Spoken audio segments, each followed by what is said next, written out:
Assalamualaikum. Hari ni ada kisah hantu raya tak bertuan. Cerita ni dikongsikan oleh Abang Halim yang berasal daripada Pahang. Kejadian ni berlaku pada tahun 2009. Setiap perkongsian ada mistiknya.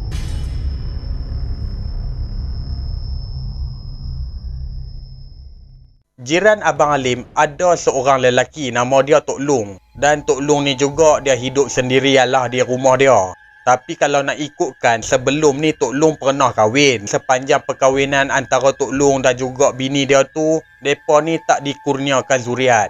Lepas isteri kepada si Tok Long ni meninggal dunia, dekat sinilah yang si Tok Long ni hiduplah seorang diri. Kerja Tok Long ni di belakang rumah dia ada peternak lembu dan juga kambing. Itulah hasil mata pencarian untuk si Tok Long teruskan kehidupan dia.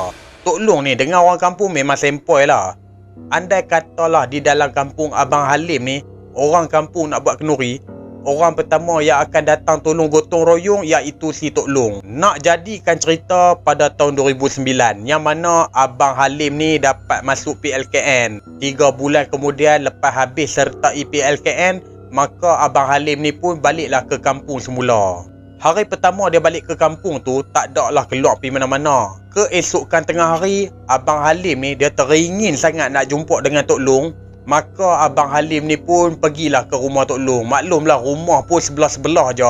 Walaupun rumah Tok Long dan juga rumah Abang Halim ni berjarak-jarak. Bila Abang Halim ni sampai saja di halaman rumah Tok Long, Abang Halim ni pun bagilah salam. Bagi salam untuk kali pertama, tak ada orang jawab. Bagi salam untuk kali kedua pun sama juga, tak ada orang jawab. Sampailah Abang Halim ni bagi salam yang kali kelima. Daripada dalam rumah si Tok Long ni, adalah suara balas salam balik. Lepas tu pula Tok Long ni pun keluarlah daripada pintu rumah dia. Tok Long ni jemput Abang Halim masuk ke dalam rumah. Bila Abang Halim ni dah masuk ke dalam rumah si Tok Long, mula-mula ni sembang benda biasalah.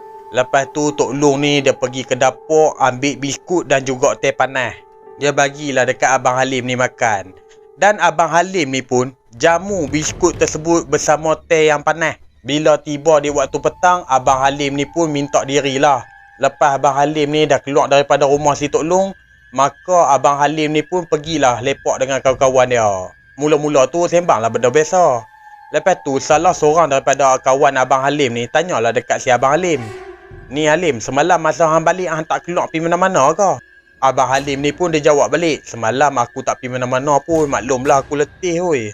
Tengah hari tadilah baru aku keluar. Itu pun aku pergi rumah jiran aku, rumah Tok Long. Bila Abang Halim sebut saja perkataan nama Tok Long tu, ada 5 orang kawan. Termasuk Abang Halim, totally ada 6 orang lah.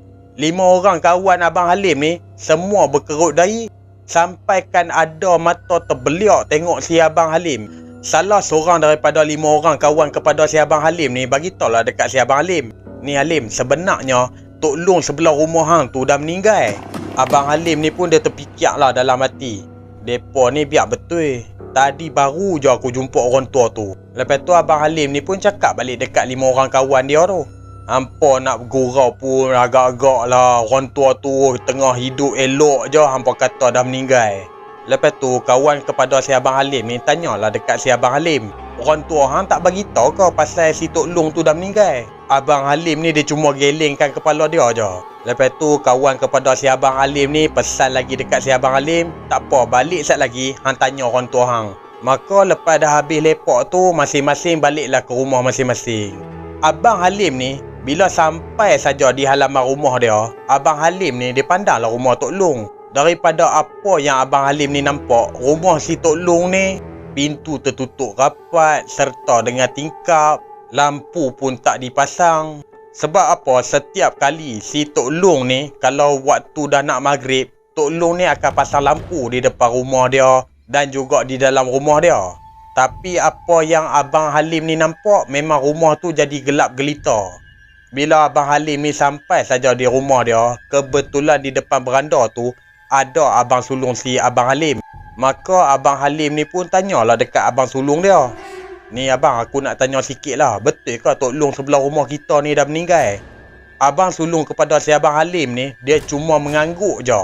Dekat sini Abang Halim ni dah jadi terkejut dah. Lepas tu pula yang Abang Halim mula terfikir, masa dia pergi rumah si Tok Long tadi, dia makan apa? Memang daripada segi penglihatan si Abang Halim ni nampaklah biskut dengan ayak teh. Abang Halim ni dalam hati dia mulalah tertanya-tanya apa yang dia makan tadi tengah hari dekat rumah si Tok Long tu. Lepas tu Abang Halim ni dia bagi tahulah dekat abang sulung dia. Masa tengah hari tadi dia pergi rumah si Tok Long jamu dekat dia ayak teh panas dan juga biskut. Abang sulung kepada si Abang Halim ni bagi tahulah dekat si Abang Halim, macam ni Lim, kalau aku cakap sat lagi hang tak percaya pula. Malam sat lagi hang duduk di beranda depan rumah kita ni, nanti hang pandang saja ke arah rumah Tok Long. Abang Halim ni jadi pelik lah dengan apa yang si abang sulung dia suruh tu. Lepas tu Abang Halim ni tanya dekat abang sulung dia, awak ni abang, kenapa hang suruh aku duduk di depan beranda bila tiba di waktu malam? Kata si abang sulung ni, kalau hang nak tahu sangat lah, kalau hang tak berani tak payahlah. Tapi dalam diri si Abang Halim ni, dia ingin tahu apa yang dimaksudkan oleh abang sulung dia tu. Maka lepas pukul 10 malam saja, Abang Halim ni pun duduklah di depan beranda rumah seperti yang abang sulung dia kata tu lah. Dan Abang Halim ni pandang saja rumah si Tok Long tu. Mula-mula Abang Halim ni tak nampak apa-apa pun dekat kawasan rumah si Tok Long tu. Lebih kurang pukul 11.30 jugalah Abang Halim ni ternampak daripada atas bumbung rumah Tok Long tu ada dua cahaya kecil warna merah. Dia nampaklah macam seolah-olah bergerak. Lepas tu dua cahaya merah yang kecil tu dia makin dekat tau. Abang Halim ni dia renunglah dekat atas bumbung rumah si Tok Long tu. Bila dua cahaya tersebut tu dah sampai saja di hujung bumbung rumah si Tok Long tu, dekat sini Abang Halim memang nampak jelas lah. Dua cahaya tersebut tu adalah mata satu makhluk. Rupa makhluk tersebut tu bulu dia sungguh tebal. Tinggi dia saja lebih kurang 2 kali ganda daripada manusia biasa. Kata si Abang Halim lah. Yang Abang Halim boleh nampak makhluk tersebut tu dengan clear pasal apa tahu? Lampu lok rumah si Abang Halim ni sentiasa pasang ketika di waktu malam. Bila cahaya tersebut tu terpancar saja di rumah si Tok Long tu, dekat situlah yang Abang Halim ni nampak benda tu ada di atas bumbung. Dan makhluk tersebut tu pula pandang ke arah si Abang Halim. Masa tu Abang Halim ni lutut dia bagaikan nak longgang. Dah tak mampu lagi dah nak berdiri. Masa Abang Halim ni nak masuk ke dalam rumah, terpaksa mengesot. Nak jadikan cerita lagi, keesokan pagi Abang Halim ni demam. Dalam masa tengah demam tu pun Abang Halim ni dengar bunyi orang batuk di luar rumah. Dan suara batuk tersebut tu memang Abang Halim cam sangat itu suara si Tok Long. Lepas 3 hari dah baik sikit lah daripada demam, Abang Halim ni pun dia ceritalah apa yang berlaku sampai dia boleh demam. Dalam masa Abang Halim duk cerita dekat abang sulung dia tu, kebetulan ada mak dia dan juga ada ayah dia. Disebabkan Abang Halim tak tahu apa benda makhluk tersebut tu, maka si Abang Halim ni pun tanyalah dekat abang sulung dia, ni abang, benda tu apa dia?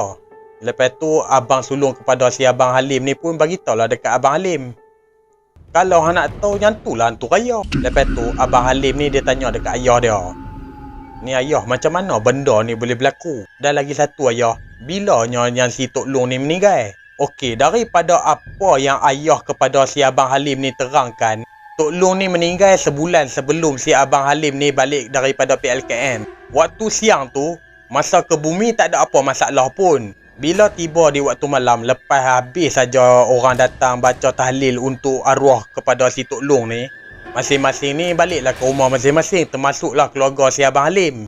Lepas semua orang dah berada di dalam rumah Abang Halim ni, maksud dia mak, ayah dan juga abang sulung, daripada arah luar rumah ni, mereka dengar ada suara bunyi orang batuk. Dan mereka kenal sangat batuk tersebut tu datangnya daripada Tok Long. Ayah kepada si Abang Halim ni pun keluar.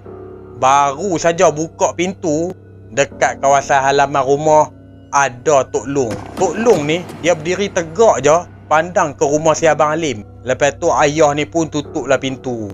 Abang sulung kepada si Abang Halim ni tanyalah dekat ayah, ni ayah, siapa kat luar tu?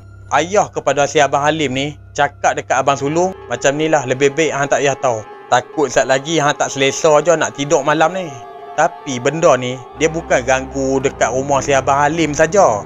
Malahan dekat rumah sebelah yang sana tu pun sama juga kena gangguan. Yang paling orang takutlah nak lalu di depan rumah si Tok Long ni, tak kira siang, tak kira malam. Kalau di waktu hari siang, orang akan nampak Tok Long ni berada di halaman rumah dia. Andai katalah kalau orang lalu pula di waktu malam depan rumah si Tok Long ni, orang akan nampak ada satu kelibat makhluk bulu yang tebal di atas bumbung rumah si Tok Long. Dekat sinilah yang Abang Halim ni barulah faham. Tapi Abang Halim ni pun dia jujur lah dengan aku. Dia kata apa tau, masa kejadian tu dia langsung tak berani keluar rumah, walaupun siang walaupun malam. Sebab apa? Masa siang pun Abang Halim ni pernah terserempak dengan si Tok Long. Ada suatu tengah hari Abang Halim ni nak keluar, nak lepak lah dengan member-member kampung. Abang Halim ni baru saja berjalan ke halaman rumah dia. Abang Halim ni pandang saja dekat halaman rumah si Tok Long. Memang betul Abang Halim ni nampak Tok Long ni berdiri saja dekat halaman rumah. Sampaikan jelmaan si Tok Long ni offer dekat si Abang Halim. Halim, mai lah lepak rumah aku. Abang Halim ni dia patah balik masuk ke rumah dia semula. Disebabkan arwah Tok Long ni dah tak ada bini, lepas tu tak ada anak, maka hantu raya dia ni pun secara serta-merta tak bertuan. Pasal itulah hantu raya dia tu ganggu jiran-jiran sebelah rumah si Tok Long. Tapi adalah jiran yang belah sana tu, dia minta lah tolong dengan kawan dia untuk halau lah hantu raya tu supaya tak ganggu lagi lah jiran-jiran yang lain. Nak jadikan cerita ni apa yang si Abang Halim dengar lah. Hantu raya tersebut tu dah diperangkapkan ke dalam botol, lalu botol tersebut tu pun lempaklah ke dalam laut. Tapi memang betul bila hak jiran yang belah sana tu dah bawa kawan dia, memang orang tak jumpa lagi lah hantu raya di atas bumbung si rumah Tok Long ketika waktu malam. Bahkan di waktu siang, untuk pengetahuan hampa lah ni lah kata si Abang Halim, rumah si Tok Long tu masih lagi ada, cuma dah naik lalang lah. Tapi yang Abang Halim ni dia rasa macam tak sangka lah, yang mana Tok Long ni baik dengan orang kampung, tapi ternyata ada belah hantu raya. Okey, sampai di sini saja. InsyaAllah kita akan jumpa di next video. Assalamualaikum.